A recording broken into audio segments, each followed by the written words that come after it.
Mario. Before anyone knew what a video game mascot could be, there was Mario, a squat plumber with a red hat and a jump that changed gaming history. He wasn't born with his own franchise. In Donkey Kong, he was just Jumpman, a character tossed into a barrel-dodging crisis. But when Super Mario Bros. Hit the NES in 1985, everything changed. The music, the bright blocks, the addictive platforming, it was a revolution disguised as a side-scroller, and Mario was at the center of it. He didn't talk, he didn't brood, he just moved, and that was enough. Over time, he adapted to every generation, from Super Mario 64 to Odyssey, from 2D to 3D to full open world. Somehow, he never lost relevance. Maybe it was the simplicity, maybe the charm, or maybe it was that every time you picked up a controller, Mario felt like coming home. But as Nintendo conquered the 80s, a challenger was charging up with attitude. Link. He never said a word, but somehow we understood everything he stood for. When The Legend of Zelda launched in 1986, Link was mysterious, but also a warrior. Players were dropped into Hyrule with no map, no guide, and a silent boy in green who carried the fate of a kingdom. But it wasn't until Ocarina of Time in 1998 that Link truly became a legend.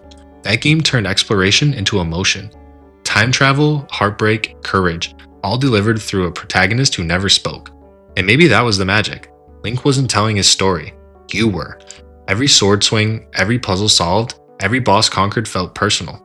He was never the biggest, strongest, or loudest hero, but in every era, from Wind Waker's cartoon seas to Breath of the Wild's open skies, Link showed up, brave and ready. And just when fans thought they'd seen it all, his legend evolved again. Sonic. He was blue, he was fast, and in the early 90s, he was cooler than Mario. Sega knew they couldn't beat Nintendo by copying them, so they went the opposite direction. Enter Sonic the Hedgehog.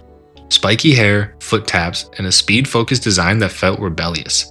In 1991, Sonic became the face of the Genesis, and kids suddenly had a choice: the safe, cheerful plumber, or the edgy blur who ran with attitude.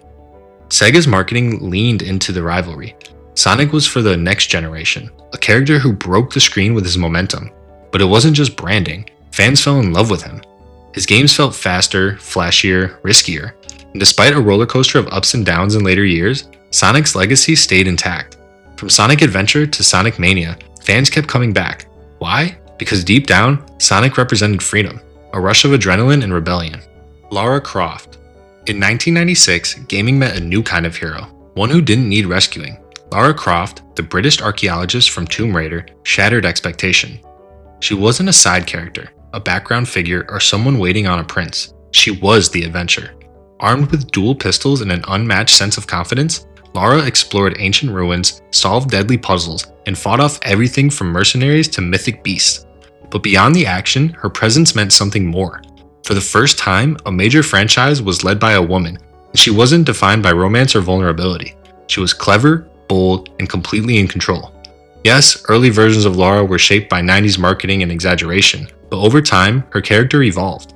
The 2013 reboot showed a more grounded, emotional side, a survivor who bled, broke down, and got back up. Fans didn't just admire Lara, they believed in her. She proved the game didn't need a typical hero to become iconic. Pikachu. No one expected a tiny electric mouse to become the face of an empire, but when Pokemon Red and Blue hit the West in 1998, Pikachu was a phenomenon. He wasn't the strongest or rarest creature, but his design was simple, his expressions were full of heart, and when the anime launched, everything exploded. Pikachu and Ash became inseparable, and suddenly this little yellow Pokemon was everywhere. Lunchboxes, movie theaters, even the Macy's Thanksgiving Day Parade. What made him different? Charm. Where other mascots were bold or aggressive, Pikachu was approachable, emotive, even a little shy, and that made people care.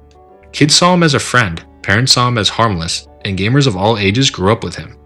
His presence connected generations, and even today, through Pokemon Go, Detective Pikachu, and the mainline games, he remains one of the most recognizable characters in gaming. He wasn't designed to lead a billion-dollar franchise, but somehow, he did. Master Chief. When Halo Combat Evolved launched in 2001, Xbox needed more than just a good game. It needed a symbol. Master Chief was the answer. A towering, armored super soldier with a voice like steel and a face you never saw. He became the embodiment of mystery and power. Players didn't know much about him, but that was the point. It was a blank slate with just enough humanity to be compelling. His bond with Cortana, the AI companion, added emotional weight without ever softening his edge. And in an era dominated by colorful mascots, Master Chief felt different. Colder, more cinematic. He was the kind of character who didn't have to say much to be unforgettable. Halo 2 pushed the story deeper, and by Halo 3, he wasn't just fighting aliens, he was fighting for humanity. His legacy shaped the entire Xbox brand, and while the franchise has changed hands and tone over the years, one thing stayed consistent. When the Chief shows up, it matters. CJ. In 2004, Grand Theft Auto San Andreas gave players something the series never had before, a character with depth, struggle, and a voice that resonated. Carl CJ Johnson wasn't just a criminal in a sandbox. He was a man returning home, grieving his mother, trying to navigate a city torn apart by corruption, betrayal, and survival. For millions of players, CJ felt real. His story wasn't about being a kingpin. It was about family, loyalty, and growing up in chaos. Rockstar didn't rely on flashy gimmicks. They gave CJ room to breathe.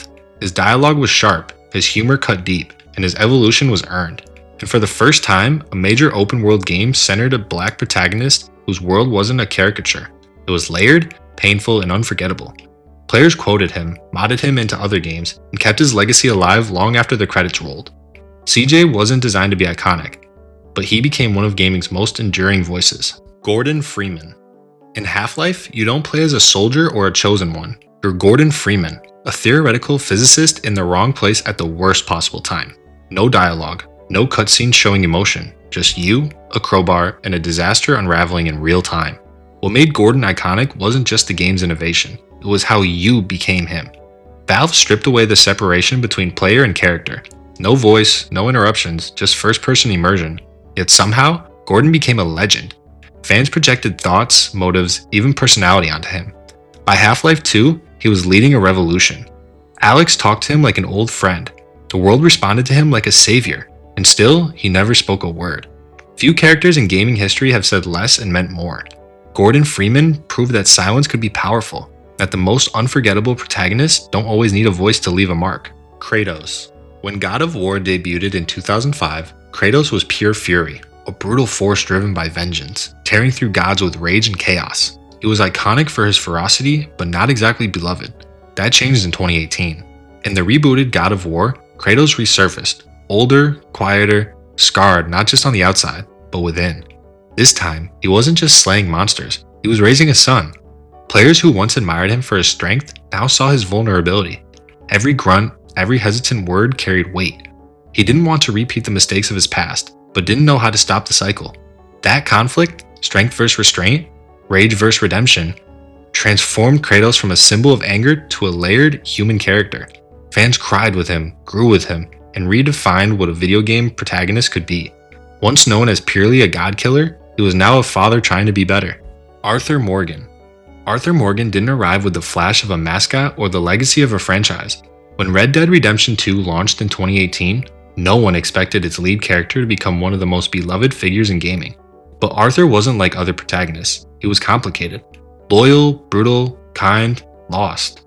A man shaped by the choices you made, trying to find meaning in a world that was leaving him behind. His story wasn't about glory. It was about redemption, earned slowly, painfully, and often too late. As the game progressed, players watched him shift from outlaw to philosopher, questioning everything he once believed. He sketched sunsets in his journal. He fed his horse by hand. He coughed between missions, and players knew what was coming. But through it all, Arthur remained deeply human, flawed, sincere, unforgettable. Rockstar created a farewell letter to a certain kind of man, and the story fans still aren't over. Thanks for watching. Subscribe for more.